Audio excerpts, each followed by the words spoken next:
आमेन। Good morning कलीसिया। फिर से इस इतवार को मैं आपका फिर से स्वागत करता हूँ। अपेक्षा करता हूँ कि आप सब लोग ठीक रहेंगे और हमारी यही प्रार्थना है कि प्रभु आपको आपके साथ रहे और प्रभु की कृपा सदा आपके साथ बनी रहे। इस इतवार को फिर से हम वचन की ओर दौड़ेंगे कि जैसे आज की स्तुति आराधना आशीष और अजय ने की और हम जानते कि उसका भी आपने मज़ा लिया रहेगा। मैं आपके सामने छोटा सा वचन एक लेकर आना चाहता हूँ। इससे पहले हम प्रार्थना करेंगे। पिता परमेश्वर, हम धन्यवाद देते हैं इस सुबह के लिए। धन्यवाद परमेश्वर, इस सारी परिस्थिति के समय में परमेश्वर तू हमारे साथ रहता है, क्योंकि परमेश्वर तूने हमारे ऊपर कृपा की, तूने हमारी अगुवाई की परमेश्वर, और हर एक को सुरक्षित रखा परमेश्वर। प्रभु तू हर दिन भर दिन तो खुशियाँ लेके आता है परमेश्वर, क्योंकि परमेश्वर तेरे बिना कुछ भी नहीं परमेश्वर। तू ही तो है हमारे साथ दृढ़ गढ़ बना रहता है परमेश्वर, क्योंकि आपका वचन कहता है भजन संहिता 23 में कि तू हमारा अच्छा चरवाहा है परमेश्वर, और परमेश्वर तेरे बिना हम कुछ भी नहीं परमेश्वर। इस सुबह परमेश्वर हर एक के लिए प्रार्थना करता है, जो भी वचन सुन रहे परमेश्वर के लिए प्रार्थना करता है कि प्रभु तेरी आवाज़ उनके कानों तक गूंजे परमेश्वर। परमेश्वर उनके हृदय को तू खोलना परमेश्वर, ताकि परमेश्वर तेरी महिमा हर समय हर वक्त कर सके परमेश्वर। चाहे स्थिति हो, चाहे ऐसी कठिन स्थिति, चाहे अच्छी स्थिति, फिर भी हम तेरी स्तुति करना चाहते हैं परमेश्वर। हर को आशीष करें यीशु, हम तेरे नाम से मांगते हैं। छोटा सा वचन है 2 थिस्सलुनीयों 3 अध्याय और वचन 13 से 17 तक। सॉरी, 2 थिस्सलुनीयों 2 अध्याय और वचन 13 से 17 तक। मैं पूरा तो नहीं पढ़ूंगा मैं, लेकिन मैं छोटा सा एक वचन कहना चाहूँ। हे भाइयों और प्रभु के प्रिय लोगों, चाहिए कि हम तुम्हारे विषय में सदा परमेश्वर का धन्यवाद करते रहें, क्योंकि परमेश्वर ने आदि से तुम्हें चुन लिया कि आत्मा के द्वारा पवित्र बनकर और सत्य की प्रतीति करके उद्धार पाओ, जिसके लिए उसने तुम्हें हमारे सुसमाचार के द्वारा बुलाया गया। परमेश्वर ने हमें बुलाया गया है। मसीह जीवन सिर्फ विश्वास ही नहीं, लेकिन ये हमारा जीवन है। ठीक है, सिर्फ विश्वास करना ऐसा नहीं, लेकिन हमारा जीवन अलग है, क्योंकि परमेश्वर ने हमें चुना। जिस दिन हमें चुना हम परमेश्वर के बन गए, परमेश्वर के कार्य के लिए बने, और इसीलिए हमें परमेश्वर ने चुना। मसीह जीवन की शुरुआत होती है जब हम बुलाते हैं। जब हमें परमेश्वर बुलाता है उस समय हमारा जीवन शुरुआत होता है। ऐसा नहीं कि पहले भी हमारा जीवन था, लेकिन हम बिना वजह हम इस संसार में थे। हमारे पास कुछ भी वजह नहीं थी। हम सिर्फ संसार में जो अपनी मर्जी थी वही करते हैं, लेकिन परमेश्वर ने हमें चुना उसके कार्य के लिए। ठीक है, जब हम हमें जब बुलाया जाता है तो यीशु के द्वारा, और हमारा जीवन बढ़ता जाता है उसकी आत्मा के द्वारा, परमेश्वर की आत्मा के द्वारा, और हमें उसके वचन के द्वारा हमें आगे बढ़ना है। अगर हम उसका वचन अपने जीवन को लागू नहीं करते तो कुछ भी नहीं। हमारे पुराने जब हम मसीह को नहीं जानते थे तो हमारा जीवन, जब हम संसार में थे, उसके सामने हमारा कुछ कार्य नहीं था। हम जो चाहे वो कार्य करते थे।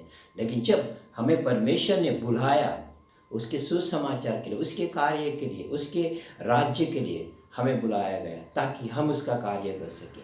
ठीक है, उसका कार्य करने के लिए हमें क्या करना चाहिए? परमेश्वर के साथ बना रहना चाहिए। ऐसे ही नहीं परमेश्वर ने हमें बुलाया। ठीक है, जब सोचो, अब अगर आप किसी कंपनी में या कहाँ काम करते हैं तो वैसे ही आपको नहीं बुलाया जाता, क्योंकि आपके पास कुछ ना कुछ स्किल रहती है, आपके पास कुछ ना कुछ ऐसा कार्य रहता है, इसीलिए वहाँ पर आपको कंपनी सिलेक्ट करती है, और उस सिलसिले की वजह से वहाँ पर आप चुने जाते हैं और वहाँ पर वही कार्य करते हैं।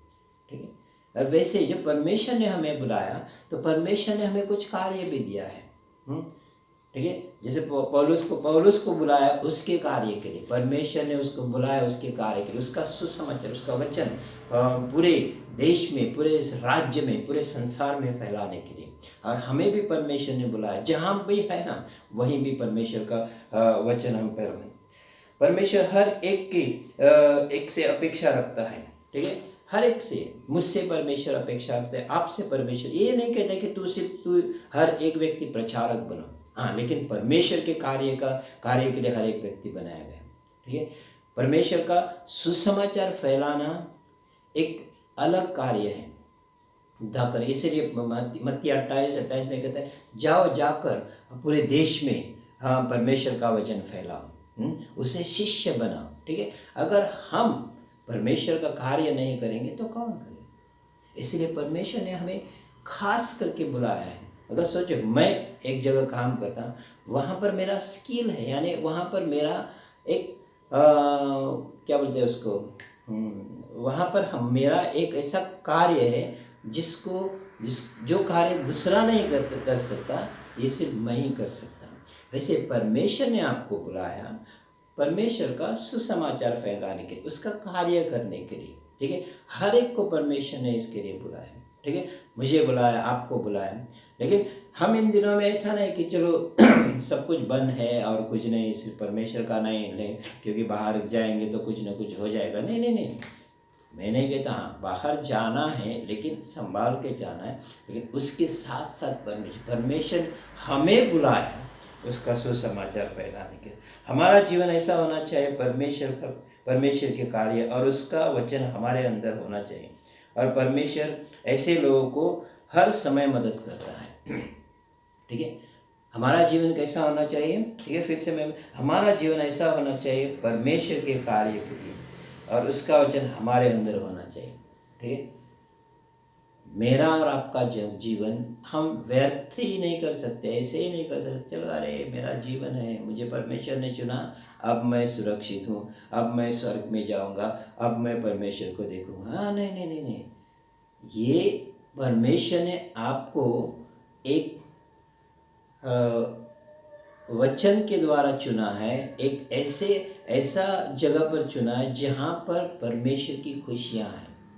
दुख भी है लेकिन परमेश्वर हमारे साथ है। लेकिन ये सिर्फ हमारे ही अंदर नहीं होना चाहिए, लेकिन वही लोगों के जीवन में भी हमें कार्य करना चाहिए। ठीक है, वचन हमारे अंदर होना चाहिए। सोचो, अगर मुझे परमेश्वर ने चुना और मैं परमेश्वर की ओर देखता नहीं, ना उसके साथ समय बिताता नहीं, ना वचन पढ़ता नहीं, तो क्या मेरा यहाँ पर कुछ वजूद है, या मेरा कुछ ऐसा यहाँ पर मोल है? नहीं। संसार में हूँ, जीता हूँ, खाता हूँ, हाँ काम करता हूँ, रोज़ खाता हूँ, बस इतना। नहीं नहीं नहीं, उसके सामने कुछ न कुछ ऐसा कारण होना चाहिए, मैं जी रहा हूँ। मैं जानता हूँ बहुत से लोग कलीसिया में आते हैं लेकिन वो जीते हैं, उसको लगता है कि मेरा उतना ही का। नहीं नहीं नहीं, हमें उसके लिए जीना है जिसने हमें चुना है। परमेश्वर ने मुझे चुना है, मैं उसके लिए जीऊँगा और उसी के लिए कार्य करूँगा। ऐसा नहीं कि वही कार्य करो और बाकी अपना परिवार को खुश रखने के लिए या पालने के लिए वो कार्य मत करो, ऐसा नहीं। ये कार्य करना है, उसके साथ साथ परमेश्वर का कार्य करना है। हम अगर मेरे हिसाब से अगर मैं दिन में 1 घंटा निकालूं तो हम बहुत कुछ कार्य कर सकते हैं। मुझे अगर मेरे बारे में आप मुझे क्या, प्रशांत जी घर पे तो आराम से बैठ सकता है? नहीं नहीं, मैं घर पे नहीं बैठ सकता, मैं काम पे जाऊंगा, उसके साथ साथ कुछ ना कुछ किसी को विजिट मिलने जा सकता हूँ। ठीक है, और कुछ ना कुछ कार्य कर सकता है। मुझे घर पे बैठना अच्छा नहीं लगता। ठीक है, लेकिन हमें करना चाहिए। उसके साथ साथ हमारे अंदर परमेश्वर का वचन, जब हम परमेश्वर का कार्य, इसलिए परमेश्वर का वचन कहता है कि सबसे पहले परमेश्वर के राज्य की खोज करो और उसके बाद ये सब चीज़ें तुम्हें जो आप चाहते हो चीज़ें मिलेगी। ठीक है, मैं हर बार परमेश्वर को कहता हूँ, परमेश्वर मैं आपका कार्य करूँ, मुझे सिर्फ अच्छी सेहत दे। मैं नहीं कहता, मैंने ऐसा नहीं कह रहा कि मुझे पैसा नहीं चाहिए या वो नहीं चाहिए, गाड़ी भी, हाँ ये सब की अपेक्षा है, वो तो चाहिए। लेकिन मुझ सबसे पहले अच्छी सेहत, अगर मेरी अच्छी सेहत है या मेरे परिवार की अच्छी सेहत है तो मैं परमेश्वर की महिमा हर समय गा सकता हूँ। ठीक, अगर अच्छी सेहत नहीं तो मैं कुड़कुड़ाऊंगा, क्या परमेश्वर मैं इतना काम करता हूँ, तेरा वचन पढ़ता हूँ, हाँ तेरे साथ समय बिताता हूँ, लेकिन फिर भी मेरी हड्डियाँ दर्द कर रही है, मेरा बदन दर्द कर रहा है, मुझे ठीक से होता नहीं, थकता नहीं नहीं नहीं। उसके साथ साथ मुझे कहना है कि परमेश्वर मुझे अच्छी सेहत दे, आमीन। और परमेश्वर आपको हर समय मदद करेगा। ठीक है, हर समय मदद करने के लिए तैयार रहता है और उसके अनुग्रह से वो हमें आशीष देता है। ठीक है, परमेश्वर हर वक्त हमारी मदद करने के लिए तैयार है, क्योंकि ये हमारा अनुग्रह है। परमेश्वर का अनुग्रह है जो हमें देता है। ठीक है, अगर इन दिनों में अगर कहें कि तो हमें संभालना है, हाँ ऑफ कोर्स संभालना है। जहाँ भी जाते हैं वहाँ पर ये बीमारी फैली हुई है। इन दिनों में अगर देखेंगे तो हम जहाँ रहते हैं हम बोलते कि अरे मेरे एरिया में बीमारी नहीं, कब आपको बीमारी पकड़ेगी मालूम नहीं। इसीलिए हमें सावधान रहना है। कहना कि परमेश्वर जब सुबह निकलते कहना, परमेश्वर मैं तेरे पवित्र लहू से कवर करता अपने आप को, प्रभु तू ही मुझे संभाल सकता है, प्रभु तू ही मेरी अगुवाई कर सकता है, तूने मुझे बुलाया तेरे कार्य के लिए, मैं जा रहा हूँ, तू मुझे मदद कर परमेश्वर। लेकिन गलती हमें ये नहीं करना चाहिए कि हाँ चलो परमेश्वर मुझे संभालेगा और मैं गलती करूँगा या मैं भीड़ में जाऊँगा। नहीं, हमें सावधान रहना है। परमेश्वर हमेशा हमारी इच्छा यह होनी चाहिए कि प्रभु का कार्य और उसकी बुलाहट हमसे पहले होनी चाहिए। हमारी क्या इच्छा होनी चाहिए? हमारी यह इच्छा होना चाहिए कि प्रभु का कार्य और उसकी बुलाहट हमसे पहले होनी चाहिए। प्रभु का कार्य, हर एक चीज़ को छोड़ के कहना कि मैं परमेश्वर का पहला कार्य करना चाहता हूँ, जहाँ भी मौका मिलता है मैं परमेश्वर का कार्य करूँगा।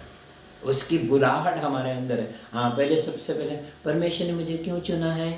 हाँ, उसकी बुलाहट के लिए, उसके राज्य के लिए मुझे बुलाया है। परमेश्वर ने ऐसे ही नहीं चुना चलो तू तेरा कार्य कर, मैंने तुम्हें बचाया, तू अभी सुखी है, तू तेरा कार्य कर, बस मेरा कुछ मेहनत का काम नहीं। परमेश्वर ने खास हमें चुना है उसकी कार्य को, उसकी बुलाहट के लिए। सबसे पहले हमारे अंदर एक है, हाँ मैं संसार में क्यों? परमेश्वर ने बुलाया इसलिए मैं संसार में, है ना? और उसके कार्य के लिए हमें करना है। ठीक है, दूसरी बात पौलुस की प्रार्थना, अगर 2 थिस्सलुनीय 3:1-5 पढ़ेंगे तो क्या कहते हैं? अंत में हे भाइयों, हमारे लिए प्रार्थना किया करो कि प्रभु का वचन ऐसा शीघ्र फैले और महिमा पाए जैसा तुम में हुआ है। ठीक है, क्या पौलुस कहता है कि अगर मैं पूरा नहीं पढ़ूंगा, 1 से 5 तक आप पढ़ सकते हैं। कहते हैं कि प्रार्थना एक बहुत बड़ा भाग है मसीह जीवन में। मसीह जीवन में प्रार्थना एक बहुत बड़ा भाग है। अगर आपने एक दिन का खाना छोड़ा तो चलेगा, लेकिन प्रार्थना नहीं छोड़नी चाहिए, है? सब लोग हंसते रहेंगे, अरे प्रशांत क्या बोल रहा है कि अरे खाना छोड़ो और प्रार्थना करो। हाँ, आज अगर पूरे संसार में आप देखेंगे इस महामारी के समय हर एक मसीह लोग अपने घुटनों पर आते हैं और प्रार्थना करते हैं कि परमेश्वर इस महामारी को तो हटा दे। और हमारा भी है, हमें बिंदास बह के रहना चाहिए। चलो अरे मुझे कुछ नहीं हुआ, मेरे कलीसिया के लोग प्रार्थना करें, मैं क्यों करूं? नहीं, आपको भी प्रार्थना करना, आपके परिवार के लिए प्रार्थना करना, आपके दोस्तों के लिए प्रार्थना करना, आपके हर एक लोग के लिए प्रार्थना करने कि परमेश्वर इस महामारी को तू हटा। और परमेश्वर हमारी प्रार्थना सुनता है। और मैं दावे के साथ कहता हूँ कि अगर आप प्रार्थना में हर दिन रहेंगे तो परमेश्वर आपको सुरक्षित रहेगा, आपके लोगों को भी परमेश्वर सुरक्षित रखेगा। ठीक है, हमें हर दिन दूसरों के लिए प्रार्थना करनी चाहिए। सब जैसे मैंने कहा कि हर दिन दूसरों के लिए, अपने लिए, अपने परिवार के लिए करो, इसके साथ साथ दूसरे के लिए, संसार के लिए प्रार्थना की परमेश्वर इस महामारी को तू हटा दे। ठीक है, अगर आप पूरे देश में सोचते रहेंगे जो जिस देश में जैसे हो रहा है, लोग बेरोजगार है, लोगों को काम नहीं है, लोग कभी कभी कहते हैं कि इस महामारी से पहले ही लोग डर से और भूख से मर रहे हैं। मैं और आप हमारे घर में खाना मिलता है, लेकिन क्या हम दूसरों के लिए प्रार्थना करते हैं? एक सेविकाई जो यानी मसीह जब हमारे अंदर आया तो हमने दूसरों के लिए सोचना है। यीशु ने क्या किया? जब यीशु इस संसार में आया, उसने अपने लिए सोचकर इस संसार में नहीं आया। यीशु आया आपके लिए और मेरे के लिए, मेरे और आपके पापों के लिए उस संसार में उस क्रूस पर मरा और हमें एक नया जीवन दिया।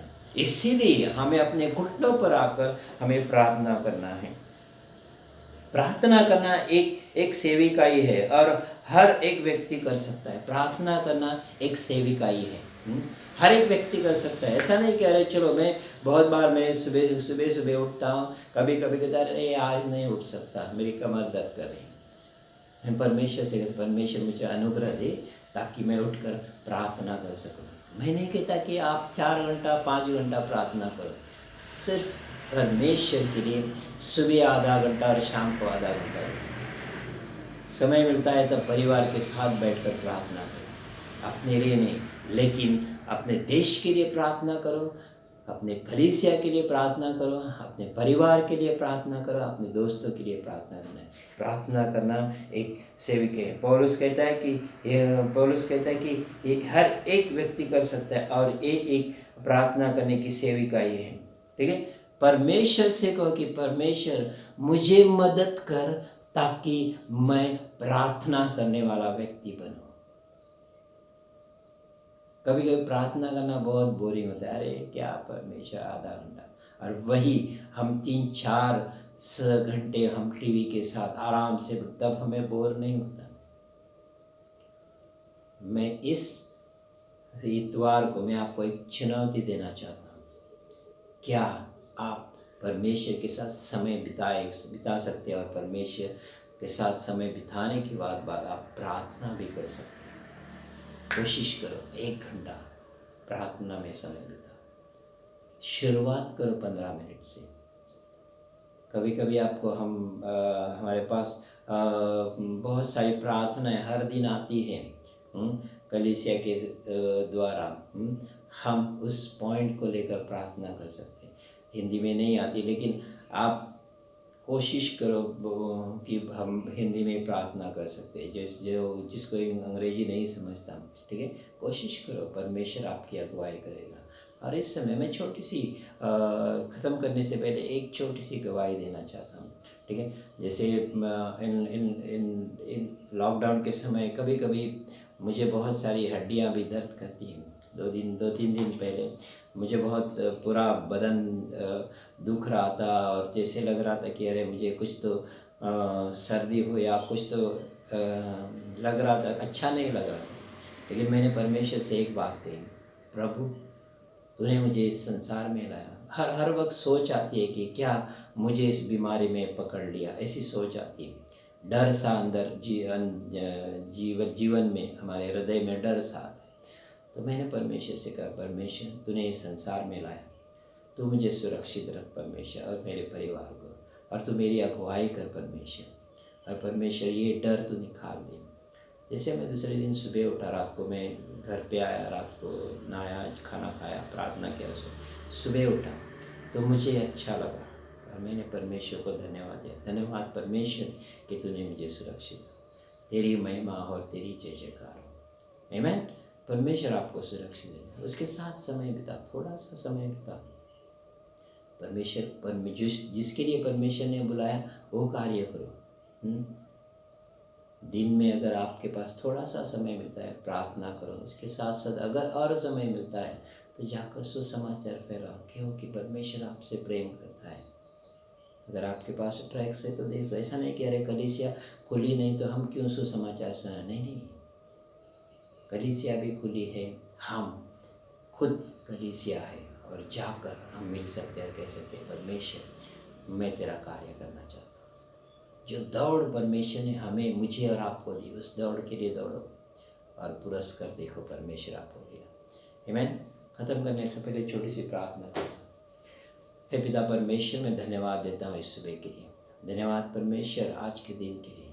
प्रभु परमेश्वर, मैं प्रार्थना करता कि हर एक को तो सुरक्षित तेरे निगरानी में रख परमेश्वर। बहुत से लोग हैं बेरोजगार, उनके पास काम नहीं।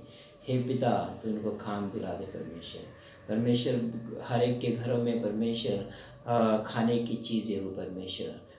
हर एक के गाड़ी में पेट्रोल हो परमेश्वर। हर एक की जेब में पैसा हो परमेश्वर। प्रभु तू ही तो है, उन्हें दे, उनका ख्याल रख सकते हैं। इस सुबह परमेश्वर मैं तेरी जय जयकार करता हूँ, तेरी महिमा करता हूँ परमेश्वर। जो कोई बीमार है उसके लिए हम प्रार्थना करते हैं कि तुझसे पूरी तरह चंगाई कर परमेश्वर, और तेरी कृपा सदा बने रहे। धन्यवाद यीशु। आने वाला हफ्ता आपके साथ परमेश्वर की कृपा बनी रहे, और आप सदा खुश रहें। अगर हो सके तो एक दूसरे को फ़ोन करके उनको प्रोत्साहन करना और कहना कि परमेश्वर आपके साथ है। आमीन। Thank you.